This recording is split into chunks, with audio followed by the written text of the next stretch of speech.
Good morning. Expect to have temperatures 7 to 8 degrees lower than yesterday.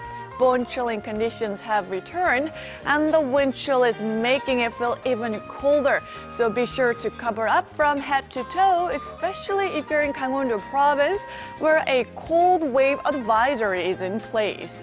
In the meantime, Jeju Island and the Jeolla-do Provinces, as well as the easternmost islands of Dokdo and Ullengdo, will receive on and off snow until Tuesday, which could be heavy at times. So be sure to extra careful out on the road. Meanwhile, the rest of the country will have mostly sunny skies, but expect bitterly cold readings. The low in Seoul started out at -8 degrees Celsius. Even Daegu and Busan had a low in the negative territory this morning. And daily highs in Seoul will be lower than Sunday's daily lows at -4 degrees Celsius. Daejeon will only make it to -1, while Daegu will peak at 2 degrees Celsius this afternoon. Now brace yourself for freezing temperatures this week.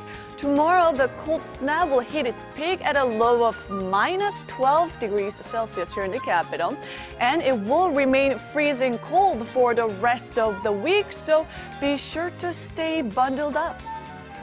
That's Korea for you, and here's international weather for viewers around the world.